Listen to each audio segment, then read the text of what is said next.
anger lingers in South Los Angeles.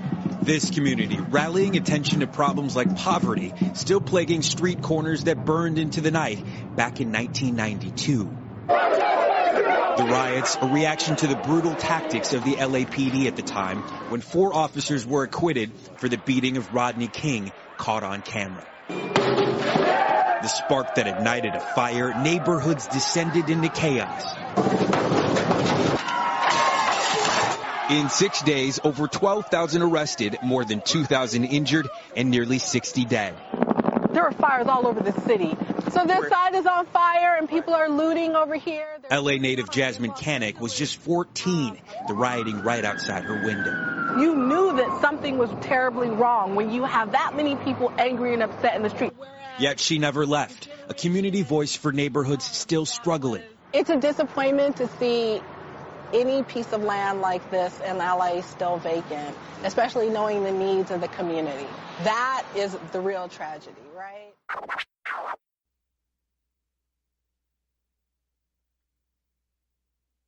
Ladies and gentlemen, thank you for listening. Thank you for downloading. And thank you for subscribing to the latest edition of the 12 Kyle podcast. I'm 12 Kyle. Check this out.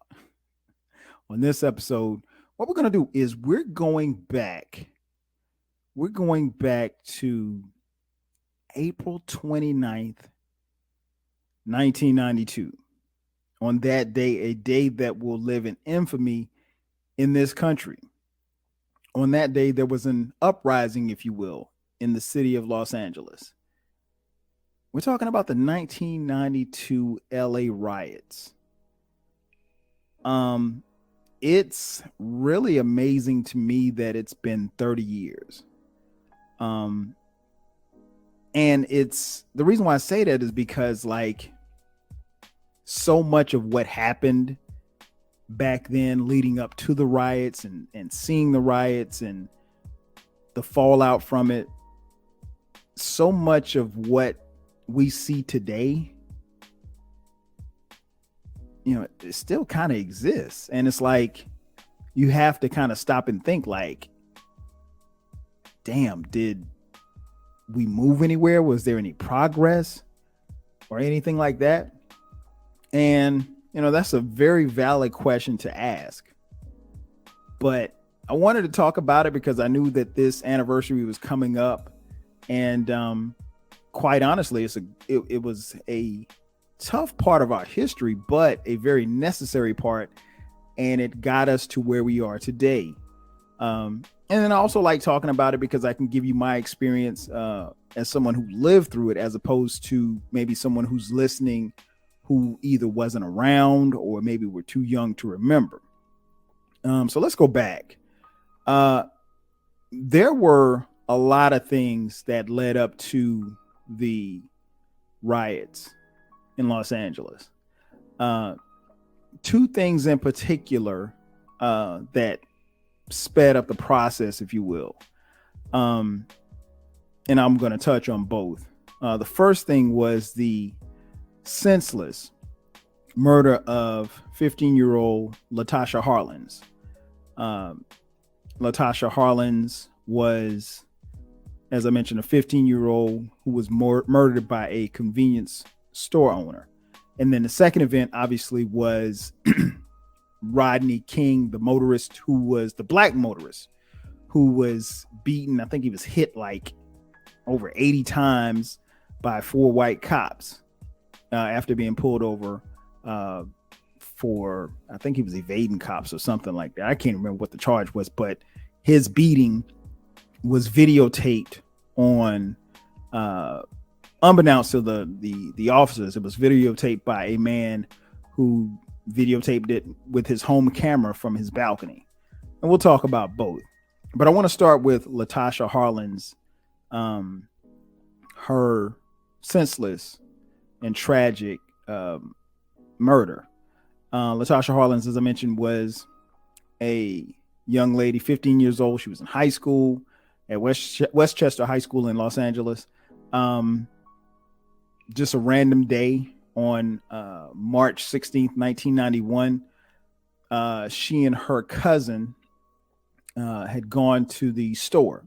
It was a local liquor store, and she went there to purchase some orange juice. She went to this place called Empire Liquor. It was located at the intersection of West 91st Street and South Figueroa Street in Vermont Vista section of Los Angeles.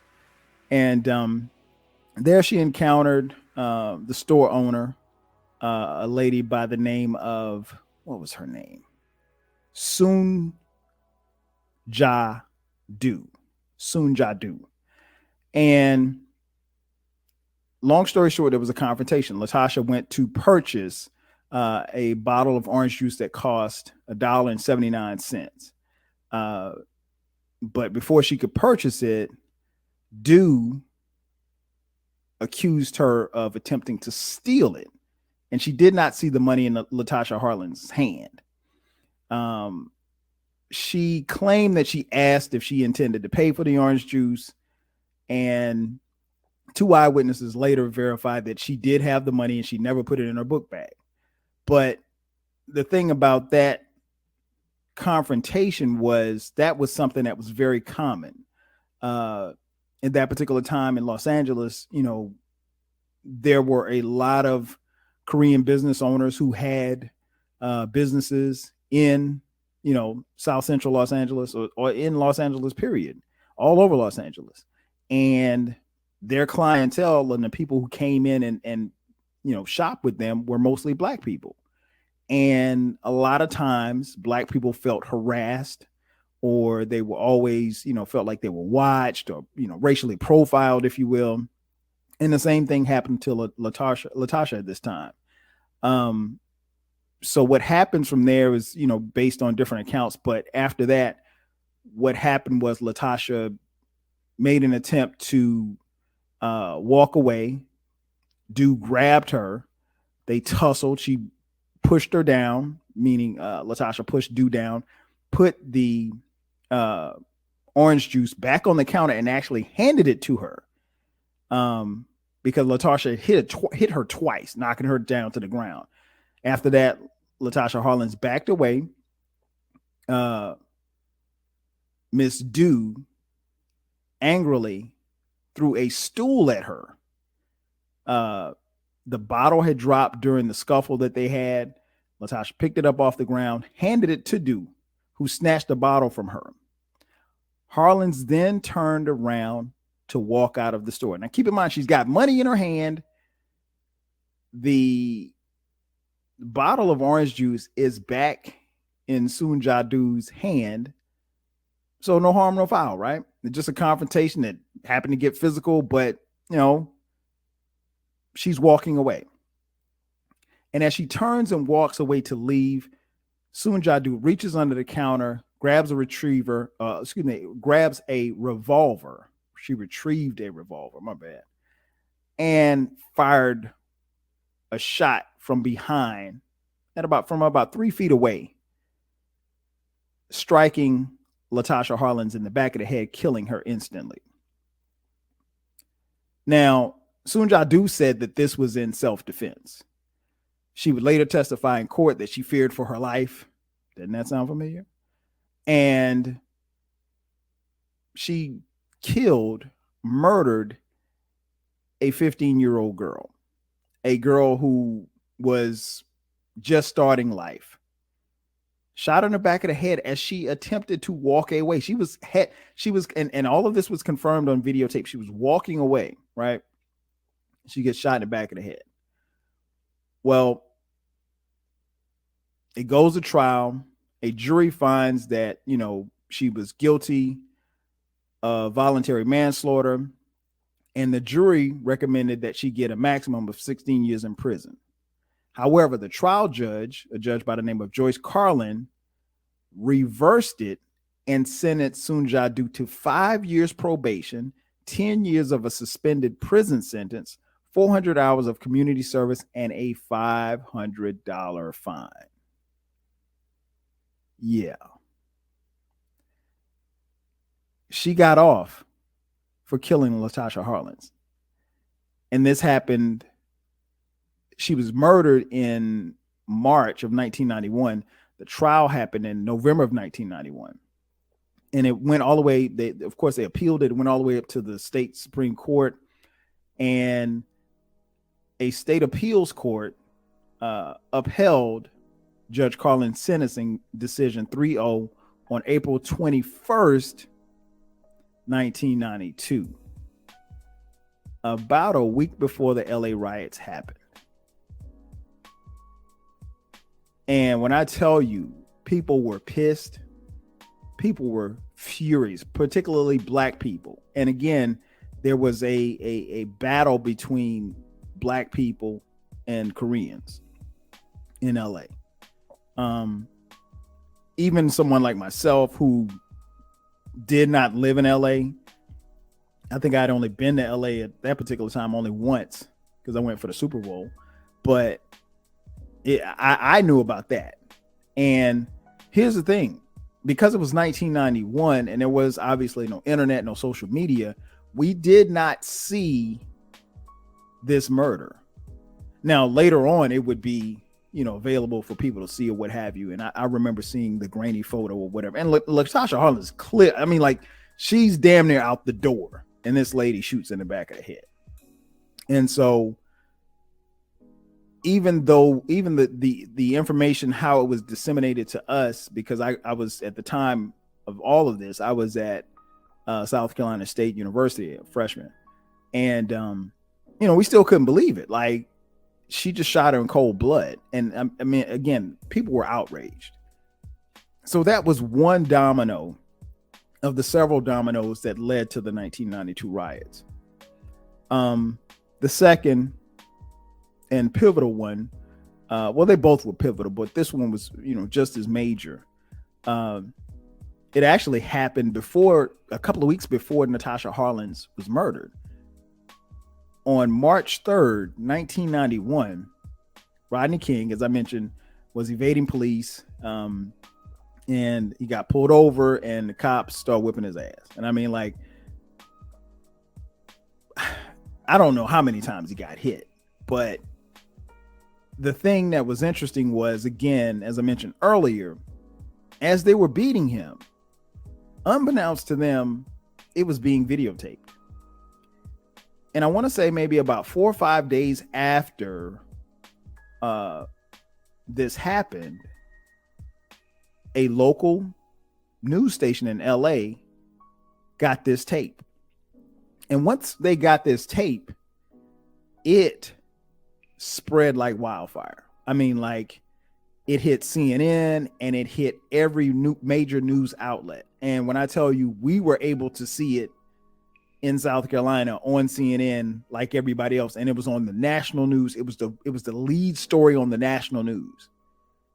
And Rodney King was this guy who obviously none of us had ever heard of, but he was this guy who was just getting beaten to damn near to death by these cops. And then by the time Rodney King gets out of the hospital, he is now a public figure.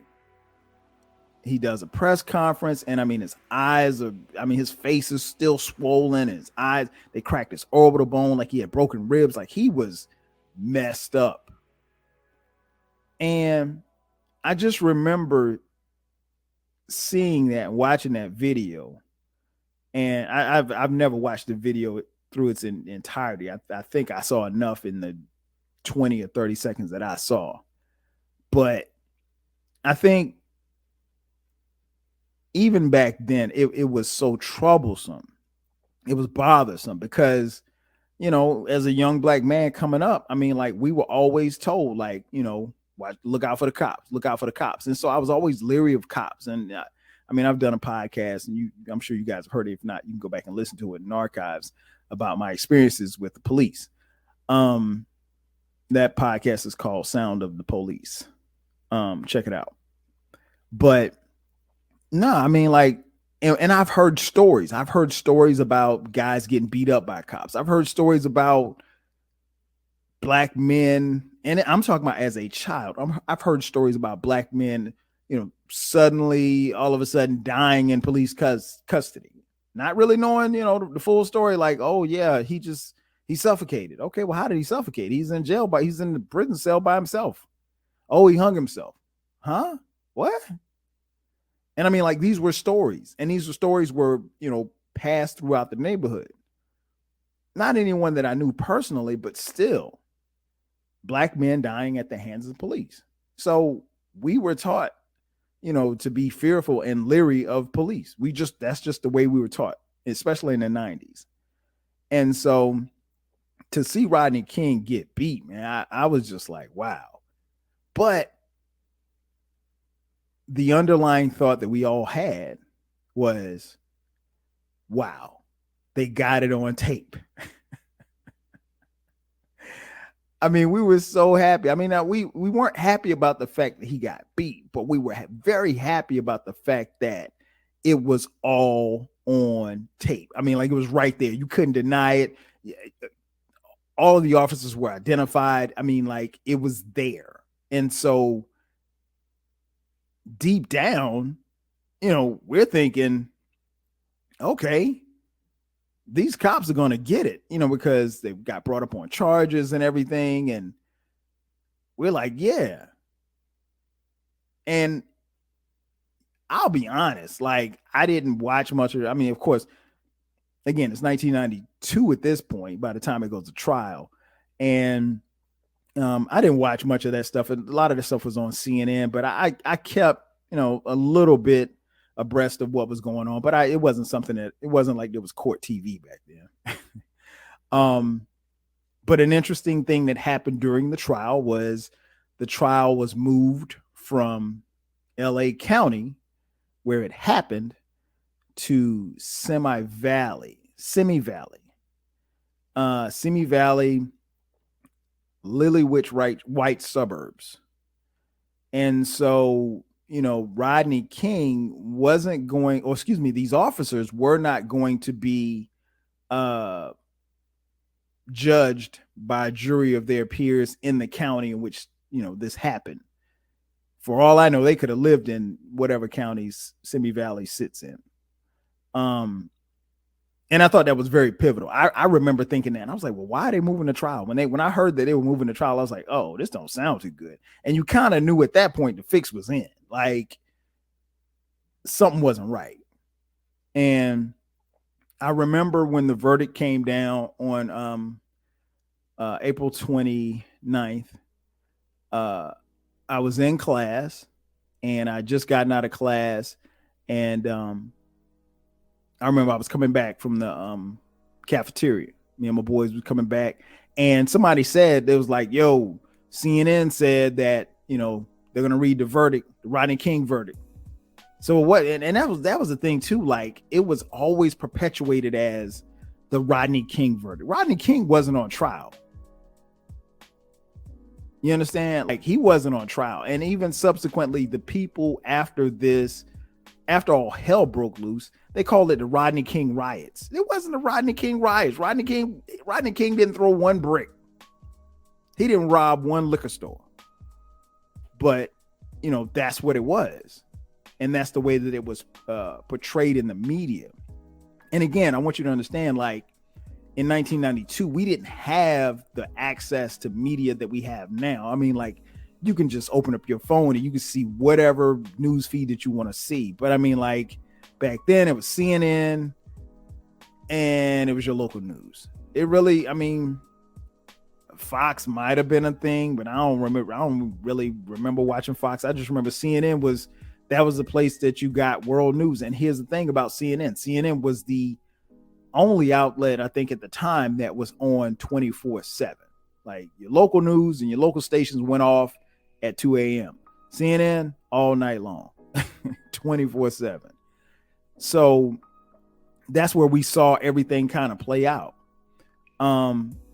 So once the verdict was read and these cops got off, I was like, what the fuck? Like, how does this happen? Like, I call me crazy. Normally I'm pretty optimistic or pessimistic, if you will, about things, but I really thought, like, they were going to do time. Like, 20, 30 years. I thought that the time that they were facing, they were going to jail, right?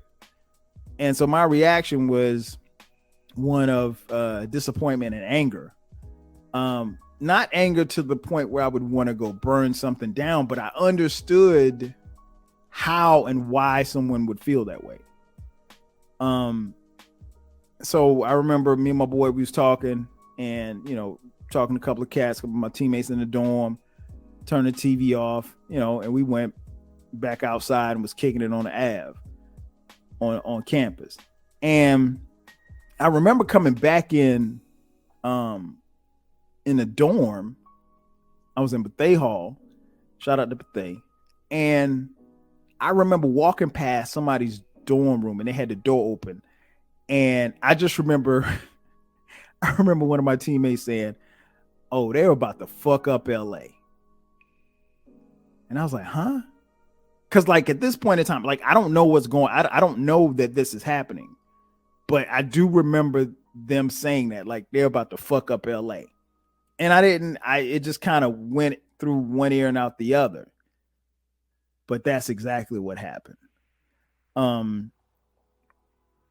I remember just a couple of months ago listening to this podcast, and I'm going to put the link in the show notes for you guys to check it out.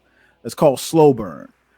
Slow Burn was this was Slow Burn season 6, I think. It was hosted by Joel Anderson, who did a great job. 8 episodes that gives you a detailed breakdown of LA and the riots. It came out late last year in 2021. Phenomenal podcast episodes. And episodes run about 40 minutes long.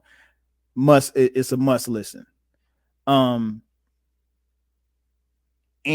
I remember listening to it, and one of the things I learned a lot behind the scenes, because obviously I wasn't in LA when it happened, right?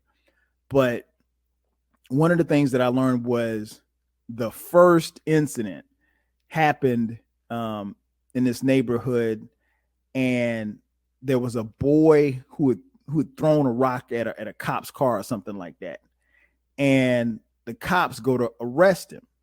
So they roll up on him and they come and get him or whatever like that. And there's these 2 dudes who are in their own vehicle and they got a camcorder. Now, and let me just break something down real quick for you folks. Back then, again, we didn't have cell phones. So if you were going to record someone, you had to have a camcorder.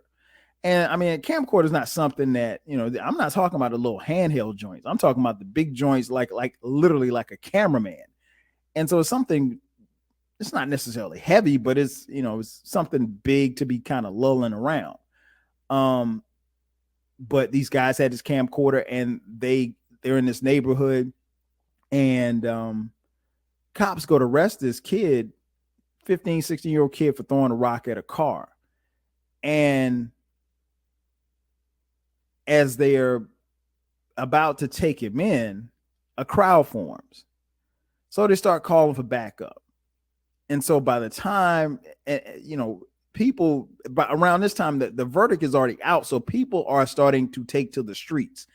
As soon as the verdict was read, there were people that ran up on the police station downtown. And, in this particular neighborhood, and I can't remember what neighborhood it was, but this young kid was about to go to jail, and the people weren't having it. Like, they weren't having it at all.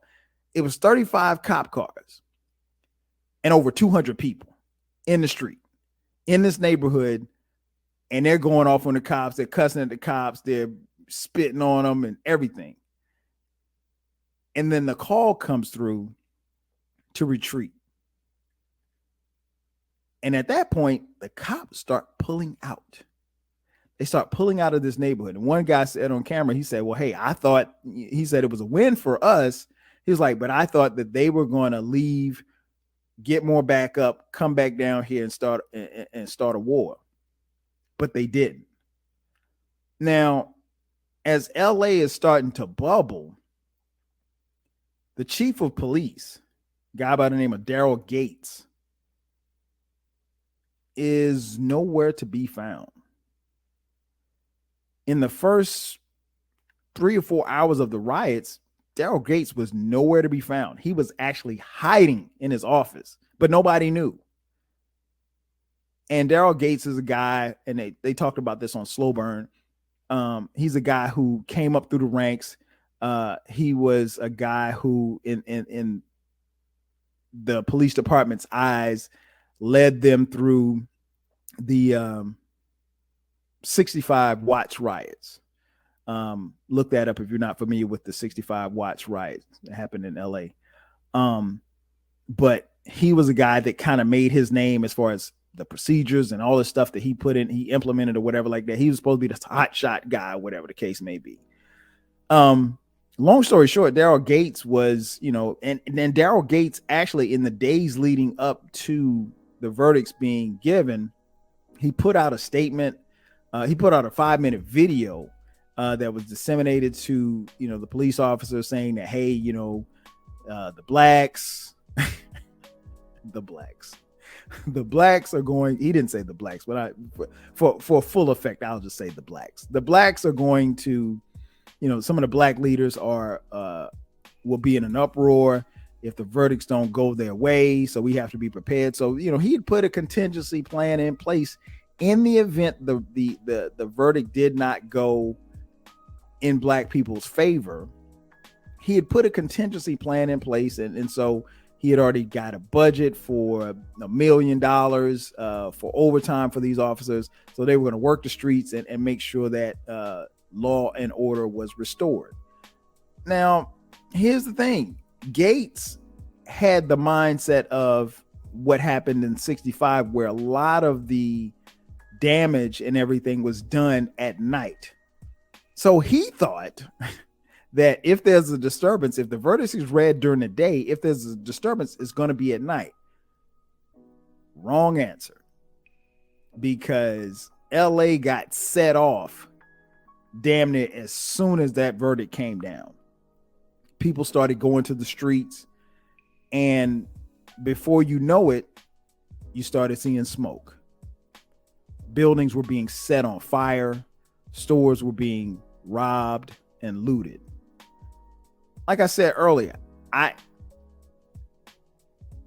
it's hard for me at that position where I was at that time, because I could have been more than like 18 years old. I understood it. And I kind of justified with myself, like, if I was in LA, I'd be out there too. I mean, I probably wouldn't be, but because they ain't really my steez or how I get down, but still, I understand. And, they had a reason to be out there. They had like all of this stuff, when you had the Latasha Harlans and you had the Rodney King, and then the years and years and years of police brutality. And I mean, we knew from NWA about how cops used to, mess with black people, and, just for no reason, just messing with them for no reason. And so, like, you felt it bubbling. I mean, and NWA talked about this in 87, 88, 89. This is 92. So if you go back and listen to some of that music is like a precursor to the riots. Some of the stuff that Ice Cube was talking about, some of the stuff that Dre was talking about. Definitely some of the stuff that NWA was talking about. Go listen to Fuck the Police. It's there. So after that, like I said, what happened was the epicenter became the intersection of Florence and Normandy. Huge intersection. It was called South Central LA, then but now it's South LA. And I tell you, it's honestly, it's kind of weird, because I was just in LA a couple months ago, and riding through that intersection now, kind of visualizing how it was back then as far as what I saw on TV, it felt weird, but I went through it, but anyway, Florence and Normandy became the epicenter of the LA riots, particularly on the first day. Like I said, stores were looted, businesses were burned. And what happened was the police basically were told to come off the streets, because honestly, they weren't prepared for this. They were not prepared for everything, for all the smoke, no pun intended, for all of the smoke that they were about to get. And so if you're familiar with the LA riots, you know the story of Reginald Denny, white motorist, truck driver who's driving through that intersection, got snatched out of his truck, got smashed in the face with a brick, all of it caught on camera by the helicopter hovering above. And the thing about it was that it was total anarchy. Like, it was just so much violence in the streets that, like, the cops were told, you know, to retreat. And then there was rumors, I don't know this to be true, but there were rumors that, you know, people were shooting and robbing firefighters and stuff like that. So even firefighters couldn't get close to, you know, to putting some of the fires out. So it was just a crazy situation. In fact, I got into it and talked a little bit about it with the homie, my boy Baylor. Shout out to BTG, who came on my podcast late last year. We talked about it. He actually shared a story about his dad putting a TV on the back of a pickup truck, which was a funny story, man. Shout out my boy Baylor. But Baylor's somebody who is from LA, like born and raised. So like, he was living through this time. He was young, but he was out there. And you know, he was active. I'll just put it like that. But he talked about it on the podcast. Go check that podcast out. It's called California Love. Shout out to Baylor. But yeah, there were no police, there were no firefighters. So anything that was set on fire burned. And I mean, it burned to the ground. And so like, you couldn't do anything. And there was nobody stopping anybody. And this was the first day. LA went up in smoke. And the one thing that I learned from the Slow Burn podcast was, later that day, Daryl Gates actually went to a function. He went to a fundraiser, some fundraiser about, you know, police reform or something like that. But it was out in like Hollywood or some shit like that. He went to kick with the white folks. And, you know, there's audio of him being there, and he's talking to people and telling people how much he loves them and they're going to take care of them and all of this stuff like that. And he was there to raise money while his city was on fire, literally. And so after the first day, man, it's like, I think the numbers were like 4 people dead, 106 injured. There was like over 150 fires. And honestly, there were a lot of people that thought, okay, particularly in the police department, that okay, that was the storm. You know, we're good. Everything will be back in order. And the police kind of regrouped or what have you. But they didn't know what was going to happen on day 2. If you thought day 1 was bad, day 2 was even worse. So many businesses were set on fire. Some of the people out there were targeting specifically Korean-owned businesses. And the reason being is because of the murder of Latasha Harlan. Soon Ja-Do became a flashpoint for, you know, people out there in the streets, the brothers and sisters that were out there in the streets. And I don't want, when I say brothers and sisters, I don't even want to make it sound like it was just black people, because it was black, it was white, it was Hispanic, it was some Asian Americans. It was a rainbow. And ironically, I found that it said, there was a report that said like over 50% of the people that were arrested were Hispanic. That I did not know, especially from the news coverage, because when they showed the news coverage, it was a number of black people running up in spots. But what happened was the Korean community got to the point where they on day 2, they felt like they had to defend their businesses. And they were some of them were literally going to their businesses in South LA and with guns, arming themselves. One guy was standing on top of the building, and he was, anybody that got close, he was shooting in the air. He wasn't shooting at him, but he was shooting in the air. A security guard got killed. I mean, it was literally like the Wild Wild West. And the crazy part about it was, for the most part, for someone like me in South Carolina, we could see it all on TV. Not the same way that we see, riots and things like that now. I mean, most recently the George Floyd, everything that happened after his murder, wherein you could jump on Twitter or jump on Facebook or IG and you could see everything. Like, you could see it from the streets, people out there marching and protesting. It wasn't like that, but CNN, I mean, like, they gave you 24/7 coverage. And I mean, like, this was the first time that we could see something in real time, at least that I can remember, something that we could see in real time, and like just the destruction.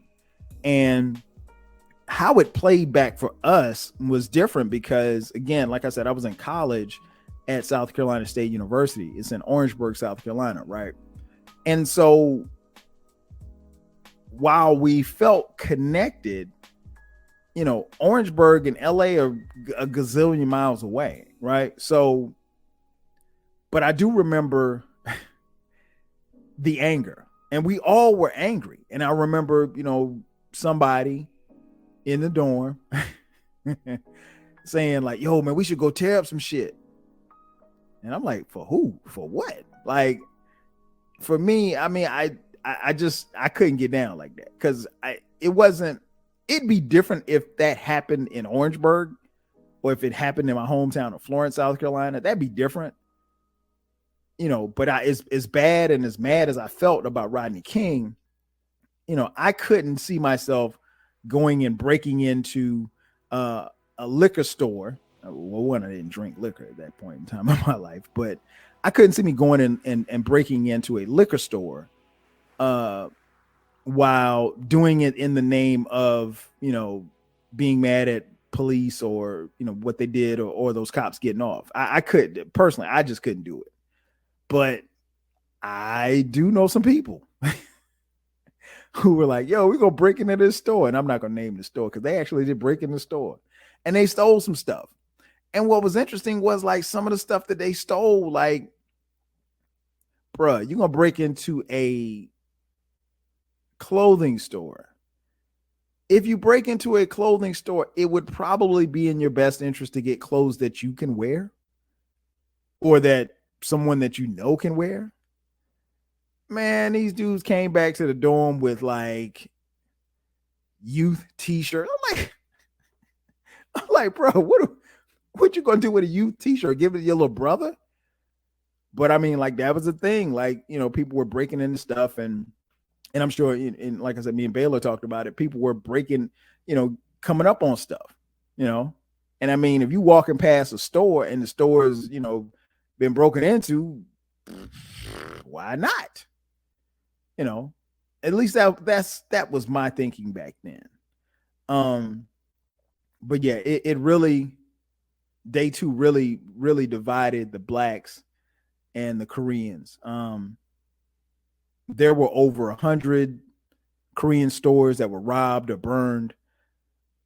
And all the while this is happening, guess who we haven't heard from? Now, we've heard from political leaders. We've heard from Daryl Gates. We've heard from the mayor, Tom Bradley, who's black, asking for calm and for peace.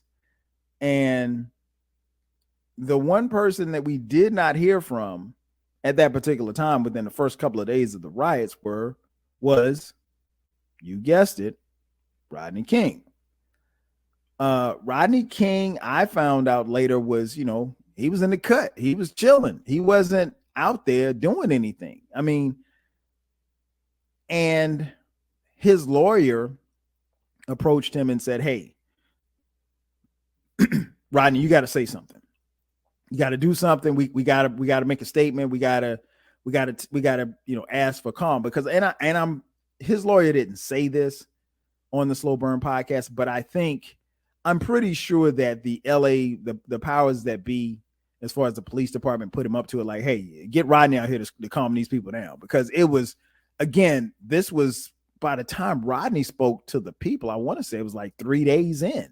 This went on for this riot went on for 5 days. Like, literally, LA was up in smoke. Now keep in mind, it's already notorious for its smog, but the smoke was so bad in LA from the fires that were being burned on the businesses that were lit ablaze, that airplanes couldn't even fly into LA. Like, they had to change some of their routes and stuff like that. It was crazy. And again, mass destruction, people dying, businesses being destroyed, billions of dollars being lost. And, the sad part is that a lot of it, happened in, predominantly Black communities like South LA. And I know, like, a lot of people, even at the time, would say, well, why would you destroy your own community? Why would you tear your stuff down? Why would you burn your stuff up? You got to understand, like, it's systematic racism is just that.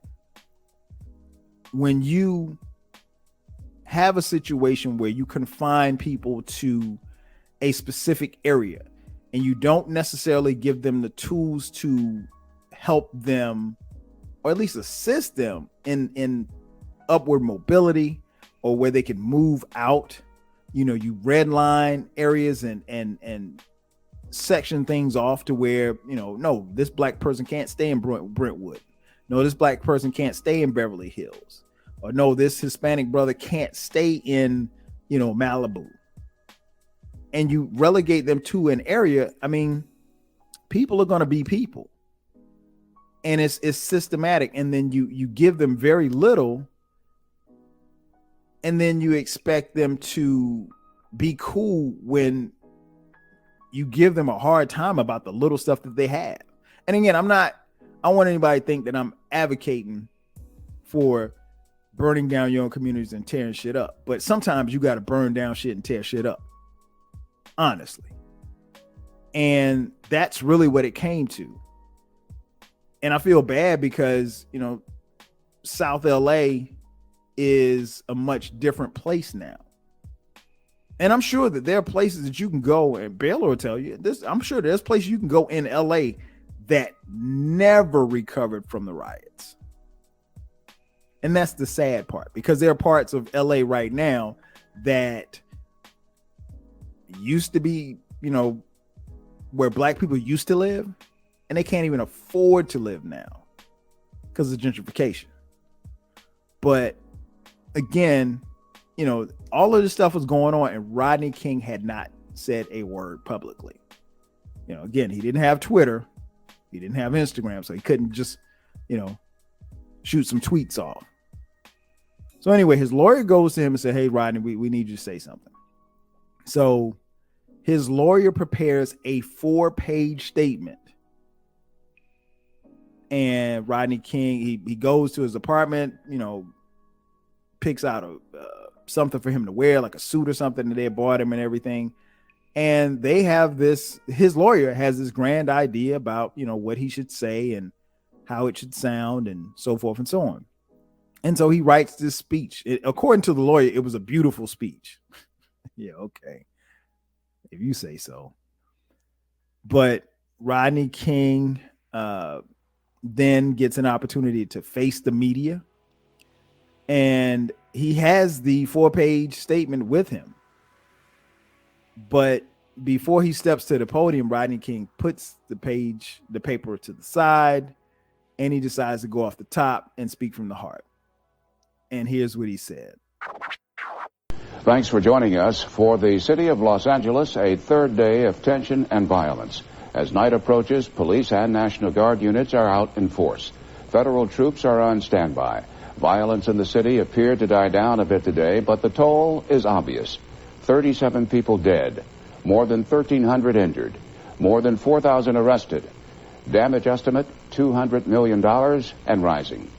4,000 National Guard troops have joined the contingent of police and California Highway Patrol officers on the streets. More are on the way. A few hours ago, the man who's become the unwilling symbol of this outbreak of violence decided it was time to speak out. Rodney King appealed for peace. I just want to say, can we all get along? Can we get along? Can we stop making it horrible for the older people and the kids? And I mean, we've got enough smog here in Los Angeles,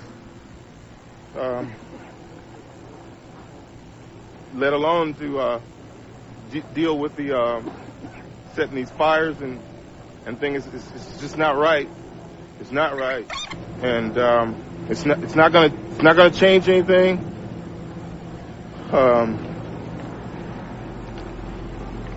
We'll get our justice. They've won the battle, but they haven't won the war. We'll have our day in court, and that's all we want. And just, I love, I'm neutral. I love people of color. I'm not like they picking me out to be. We've got to quit. We've got to quit. After all, I mean, I can understand the first upset for the first 2 hours after the verdict, but to keep going on like this, and to see the security guard shot on the ground, it's just not right. It's just not right, because those people will never go home to their families again. And I mean, please, we can get along here. We all can get along. We just gotta, I mean, we're all stuck here for a while. Let's try to work it out. Let's try to beat it. Let's try and work it out.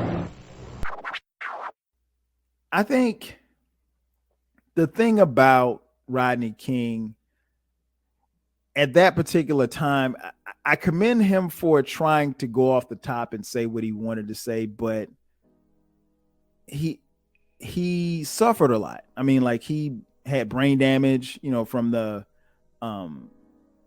beating that he took, and he probably wasn't the most articulate person prior to, being beaten, because I think he was a high school dropout. So, and he had been in and out of jail a couple of times, just nothing major, but, he wasn't the guy to deliver that. And I don't want to sound like I'm bumping for him, but I have a better understanding now after understanding who he was. But let me tell you something, folks. Rodney King caught hell for what he said. Can't we all just get along? I mean, like, people were pissed. Like, I can't believe, man, we out, because people literally were in the streets yelling, "This is for Rodney King." They were whipping people's ass. "This is for Rodney King." They were setting shit on fire. "This is for Rodney King." They were literally chanting his name in the streets. His name rang out in every street in LA. And he gets on TV and says, "Can't we all just get along?" And it didn't come off well at all. I mean, Rodney King really became, after, of course, the aftermath of the riots, I mean, he became the butt of a lot of jokes.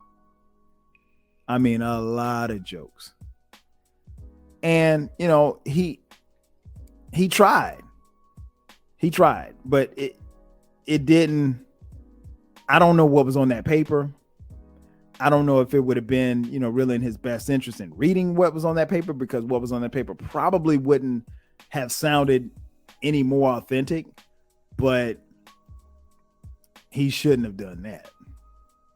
Can't we all just get along? It's like you're making it. People felt like he was giving them an out. And, Rodney King in the media, as far as how he was covered, all the way up until the time that the verdicts were read, he was never painted as a good guy. He was always painted as this guy that, you know, had run-ins with the law, and he ran from the cops, and, you know, they stopped short of saying this is why the cops bust your ass, you know, like that. So for him to get on TV and say, can't we all just get along? I mean, like, if you do any research, you type in anything about Rodney King, that's the first thing that comes up. Can't we all just get along? Like, people forget that he got his ass whooped. Like, that's the first thing that comes up. And I understand and kind of get where he was coming from. And again, I don't necessarily know that he was the most articulate person to try to deliver that message at the time, because he was hurting and he saw that his city was hurting. But at the same time, bruh, if I could put myself in Rodney King's shoes, there's no way I'm getting on TV and saying, can't we all just get along? Depending on the day, depending on the person, they might get up there and say, man, fuck the police. I don't know. But I'll be honest, I was disappointed in Rodney King. And again, I didn't know Rodney. I was a kid in college. I didn't know any better, but I was disappointed. I was like, what? He said, what? It's like, man, fuck Rodney King. And that's how we felt, like, because it was like he wanted it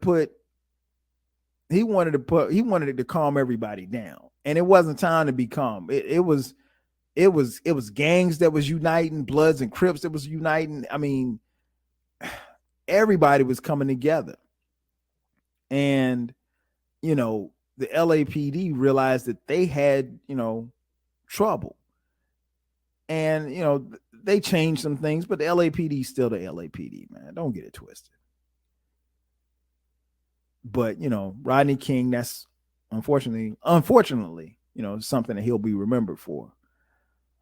All in all, it's weird to still think that this is 30 years ago, because it still feels like today. It still feels like today. You still have police brutality.